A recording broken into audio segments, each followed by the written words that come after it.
Ambasador Bimo, Izraeli dhe Libani pranojnë negociatat hera e parë pas 30 vjetësh. Çfarë mund të themi për këtë fabul në 10 minutat e fundit që na kanë mbetur? Zhvillimi është jashtëzakonisht interesant, vetë fakti që bëhen për herë të parë mbas 30 vjetësh. Por lidhet ngushtë me atë që ndodhi para momentin kur u njoftua armëpushimi. Pra, arsyeja pse u prish armëpushimi ishte se Izraeli sulmoi Libanin dhe Beirutin, domethënë kësaj radhe Beiruti iranianët thanë pushimi i sulmeve, i bombardimeve në Liban ishte pjesë e marrëveshjes për armëpushim. Trumpi tha jo. Zëvendës presidenti i Shtetit Bashkuar të Amerikës bënte be rrufe që nuk ishte. Edhe vetë Trumpi tha nuk. Edhe Trump. Me sa duket, pas kanë pasur të drejtë iranianët në këtë rast, sepse në momentin kur vinë sinjale optimiste për zhvillim bisedimesh, apo rifillim bisedimesh gjatë kësaj jave. Dhe pjesë e këtij kuadri, po ta shikojmë, janë edhe bisedimet në Izraelit dhe Libanit, do të thotë që Libani është pjesë e marrëveshjes që do të bëjnë. Ose është Hezbollah. Le ta themi këtë gjë për ata që kanë harruar. Por është diçka më shumë, kam përshtypjen diçka prekëm pak më përpara, kur thamë që pjesë e situatës së përgjithshme nëse është dobësimi i Izraelit, dobësimi i Iranit, ndryshimet në Izrael, dhe momentin që Iranit i krijohet një ndjesi e mjaftueshme sigurie, që të mos ketë nevojë të krijojë, të ketë një proxy 3-4 milicit që kanë në rajon, Houthi, Hamasi, Hezbollahu, apo në Irak, në Siri apo në Irak. Atëre, mbështetja e Iranit për këto lloj organizatash ushtarake do të jetë më e dobët, sepse praktikisht Irani mbështet ato për të pasur si kundërpesh për interesat e veta. Në momentin që interesat e veta i garanton më mirë me Shtetet Bashkuara të Amerikës, mendohet që lidhja ideologjike apo fetare, sepse ata janë shia dhe këta janë shia, kam përshtypjen që një botë të parastë të interesave nacionale bie në rend të dytë apo të dorës tretë. Kështu që në këtë analizë, në këtë kuadër, është me shumë vlerë dhe rëndësi që këto të mos ndodhi gjatë këtyre 2-3 ditëve në Liban, çka do ishte goxha e vështirë, sepse sikurse ka forca që janë të prirura për të bërë paqe, ka forca që nuk duan të ketë paqe, dhe ato që nuk duan të ketë paqe janë të frymëzuar edhe nga lobi ushtarak industrial i Shteteve Bashkuara të Amerikës, Pentagoni, kontraktorët e me radhë. Kështu që ata që shtypin butonat për të bërë një veprim që mund të sabotoj paqen, vinë nga të katër anët, sikurse janë edhe në Hezbollah, sikur mund të jenë edhe në Izrael, sikurse janë edhe në Iran, sikurse janë edhe në Kinë, sikurse janë edhe në Rusi, kudo. Ka njerëz që janë të interesuar që lufta të vazhdojë. Në këto kushte, të lutim Zotin që inshallah nuk ndodh gjë derisa të ulen dhe të firmosin një dokument apo të bien dakord për një marrëveshje, në mënyrë që të pushojë lufta dhe të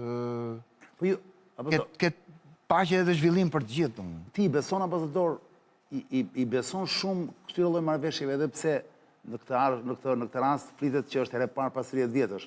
Pra në këtë situatë që është, a mund të kenë qëndrueshmëri marrëveshjet? Ndërkohë që gjithçka lëviz brenda orëve, brenda ditëve. Marrëveshjet janë refleks i ekuilibrave dinamik, i ekuilibrave që krijohen, kështu që marrëveshjen zbatimin e marrëveshjes e garanton ekuilibri. Nuk e garantojnë fjalët. Qartë. Pra, në rast se fjala vjen nesër pas nesër do lehtësohen një pjesë e sanksioneve të Iranit për të shitur më shumë naftë, apo që më pjesë e bashkisë ndërkombëtare, garancia për atë është interesi që kanë amerikanët dhe të tjerët, japonezët, koreanët, kinezët, për naftën që do dalë dhe për situatën e re ekonomike që krijohet. Ajo është garancia, po llafet në letër deri më sot kam. Pra mbështetet tek ekuilibri, thonë. Mbështetet tek ekuilibri. Pra reflektojnë. Është shumë e qartë kjo pjesë. Reflektojnë një ekuilibër i cili reinforce, i cili mbështet një tjetrin, se llafet ja ka treguar historia që çdo dokumenti që të kesh në dorë, pra ka më shumë se ka më shumë vlerë se një rezolut. Kjo gjë. Po. Një marrëveshje. Po, patjetër. Sepse reflekton ndryshimin e kushteve ekonomike dhe geostrategjike. Çfarë ndodh me Bibi Netanyahu dhe gjithë njerëzit që mendojnë si ai, e kanë fjalën edhe për kompleksin militaro si e quani juve, pra, që ndodh pas një marrëveshje të tillë?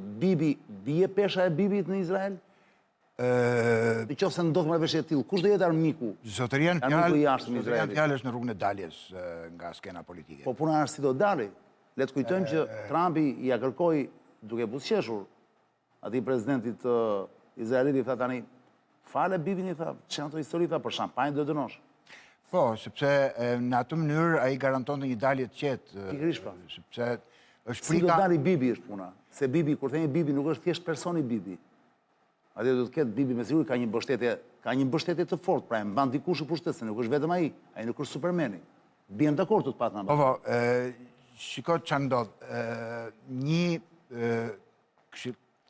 krye negociator i Izraelit, më vjen emri tash, ka thënë dëmi më i madh që po i shkaktohet Izraelit nga zotëria është humbja e influencës Izraelit në Shtetet e Bashkuara të Amerikës. Por ai mendon që në djallë të shkojnë influenca e Izraelit në Shtetet e Bashkuara të Amerikës, në djallë të shkojnë edhe vetë Shtetet e Bashkuara të Amerikës, mjafton që Izraeli të realizojë atë rikonfigurim të lidhjes mesme siç i intereson Izraelit. Dhe në momentin që ne kemi arritur këtë fuqi, siç thot kryeministri tjetër në pritje, Naftali Bennett, thotë ne kemi provuar 3000 vjet dhe nuk na do njeri.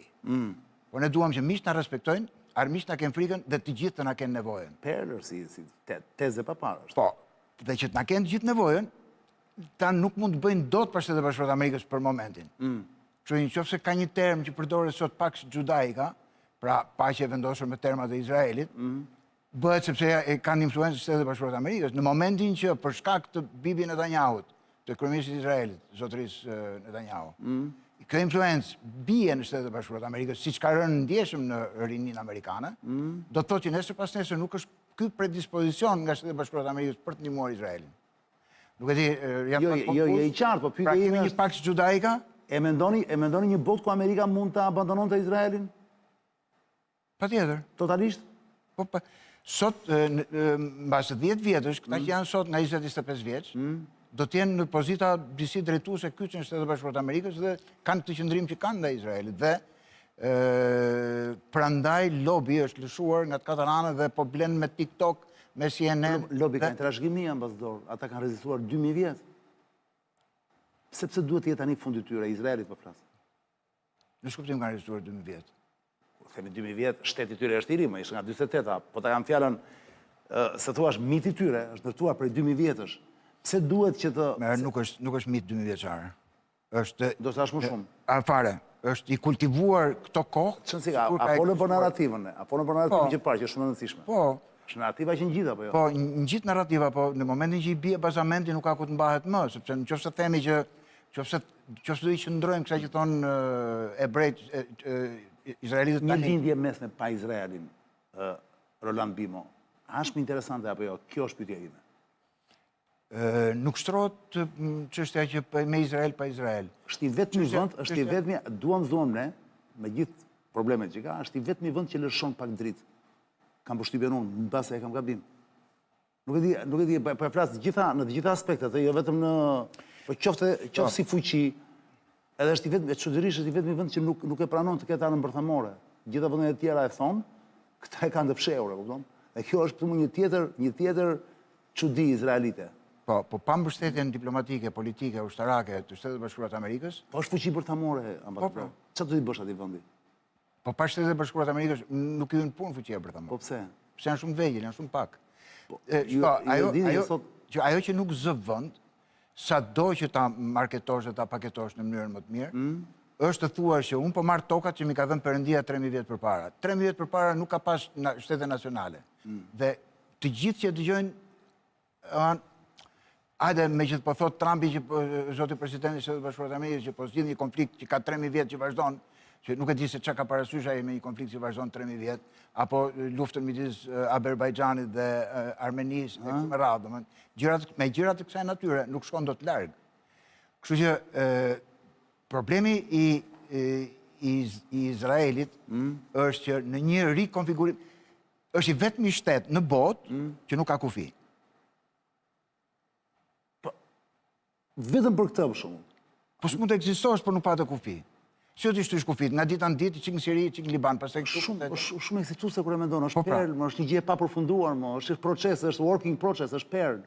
Patjetër që Unë perl. shumë nuk e di sepse, po unë më shumë se sa rezultati në fund, mua më intereson procesi. Dhe si puna ime do të ketë shumë njerëz, ke parasysh Ambassador, ne eksitohemi dhe na shijon për të thua rruga drejt vërtetës, jo e vërteta në vetvete.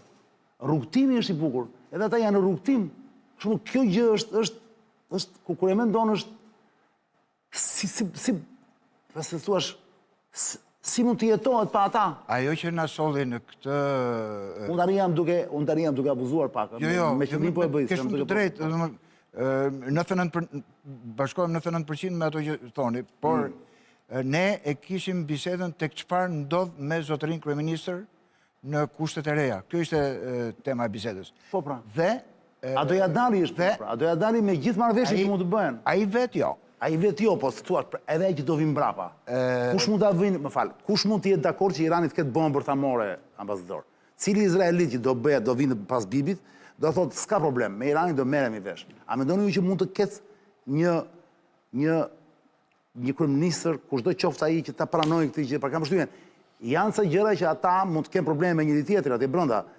Po është ajo që folëm para emisionit. Absolutisht. Janë bashkë në momentet e mëdha të shtetit tyre, apo jo? Se ka parasysh edhe Naftali Bennett kur thotë që duhet na kenë frikën. Pra ne po them, pra nuk dyshon që edhe me Bibin dua të them. Edhe po të iki Bibi.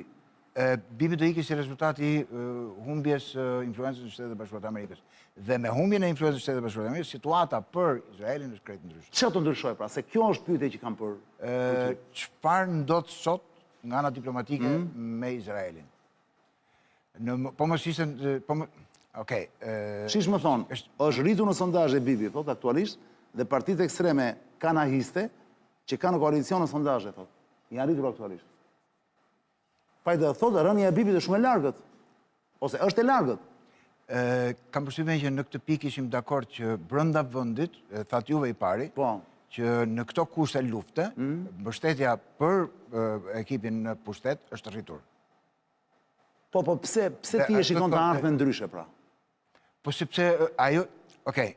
Unë do të kuptoj cila është fuqia që do ta, se thua që do ta dominoj Izraelin në atë rajon. Pa u bërë i bezdisur. Fare, është kënaqësi, unë prandaj po e zgjat.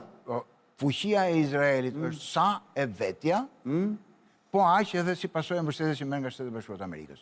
Politika që po ndjek Izraeli e dobëson lidhjet e Izraelit me Amerikën, dobëson forcën e Izraelit në Shtetet e Bashkuara të Amerikës. Si pasojë e kësaj, Izraeli nuk është më ai që do ishte. Ky është parashikim. Në këtë moment po flasim, nuk po ndodh kjo gjë. Po ndodh çdo ditë. Domethënë, nëse para një viti shumica e amerikanëve ishin pro-izraelit, sot janë më shumë pro-palestinez. Sidomos moshat 25 deri në 35 vjeç. Dakord. Domethënë, ky është problemi i madh për të ardhmen e shoqërisë izraelite. Në këtë këndvështrim, mundet që dikush tjetër, nisur edhe nga, sa thot zotëria që me shumë të drejtë është rritur, sepse e thatë edhe juve pak më përpara, që është rritur dhe unë bëra krahasimin që do hambar dhe nuk i nënshtrohet. Pra, ka një, në kohë lufte, ka një, ose ajo shembulli që ju solla para se të fillonim emisionin, kryeministri Netanyahu me zonjën Civilipni, këtu ke zyra jote, i tha president Obama, unë jam me kryeministrin tim, kur dalim për jashtë, kemi mendime ndryshe. Kështu në këtë drejtim, uniteti, sado që izraelitët shquhen për një divergjent në opinionet e tyre, pra kanë një situatë politike shumë të gjallë brenda të tyre. Kur vjen puna për çështjet themelore, natyrisht janë bashkë. Patjetër. Fjala kyç që do mundohem të përqendrohem unë për ta bërë më të qartë gjithë sa po mundohem të them, është raportet me Shtetet e Bashkuara të Amerikës nuk janë siç kanë qenë para 2-3 vjetësh. Po ju thoni pra që, dakord, po ju thoni do jenë me ulje ngritje, po nuk është se kam për nuk ka për të pasur shpërthim mes tyre. Pra gjithmonë Amerika do jetë atje për Izraelin. Mund të ketë ulje ngritje, njëherë me Obama, njëherë me Bidenin, pastaj me Trumpin. Pra se thuash, do ndryshojnë sipas administratave, sipas interesave. Jo, është më thellë. Çarja kësaj radhe është më thellë. Ju thoni çarja është më thellë. Çarja është më thellë sepse një pjesë e mirë të ashtu quhetëve influencer që kanë qenë mbështetës të zotit Trump, janë prishur me zotit Trump pikërisht sepse mendojnë që Trump dhe ekipi i tij nuk është Amerika e para, por është Izraeli i pari. E keni fjalën për këtë, si e ka... Jo vetëm, janë 10 Tucker Carlson, Meghan Kelly, Alex Jones, Joe Rogan, janë shumë. Dhe ju thoni që ata ndikojnë në opinionin publik. Patjetër. Patjetër. Ata, të paktën ata, atyre ju njifet kontributi që e bën zotin Trump president. Qarë që ndihmuan për? Ndihmuan. Qarë të kuptoj. Natyrisht që Shtetet Bashkuara të Amerikës kanë me dhjetra influencues të tjerë. Problemi është që në kohën e sotme, me decentralizimin e social media sociale, e ke shumë të vështirë që të kontrollosh lajmin. Pra në qoftë se lobby deri dje ka pasur punën më kollaj, se kontrollonte 5 gazeta dhe i kishte gjithë në rresht, sot e ka shumë më të vështirë. Dhe jo më kot kanë harxuar miliarda që blen TikTok-un apo një fushat të tërë për kontrollin e mjeteve të informacionit publik. Ambasador, mos, që ndodhi mua dhe një këtu? Vetëm një sekundë, sepse më iku kjo, mos. Ba, hyrë tani. Po, më ikën pyetjet, mbylla pa dashje këtë. Mbyllja totusin. Ta hapë. Se do të lexoja sa pyetje ambasadorit, dhe fakt, para se ta mbyllim. Unë them, shkojmë ke luleshtrydhja një. Po, ikim me të luleshtrydhja, Ledio, dhe kthehemi për ta mbyllur me pyetjet për ambasadorin që vin nga publiku. Që se do hym dotës, sepse kam frikë se nuk do hyj dot. Ç'është luleshtrydhja, thoni ju? Luleshtrydhja nuk është gjë tjetër veçse është Çileku, zonja zotrinj. Çileku është një kompani, një brend ndërkombëtar në mbi 100 shtete të botës, dhe ku ju mund siguroni një herë mirë dhomën e kalamajve tuaj, duke filluar nga bebet deri te të rinjt. Ç'është Çileku? Ja u them tani. Çileku është, ja ku e kam këtu, sepse duhet jem i sakt dhe preciz, po. Te Çileku kanë filluar uljet e mëdha, po kujdes, i keni dhe në 26 prill, sot jemi 15, bëni vetë llogarinë. Dhe në 26 prill përfitoni gjithçka me 20 dhe në 40% ulje në Çilek. Për shembull, një krevat bebe, i shikoni tani në video, në foto.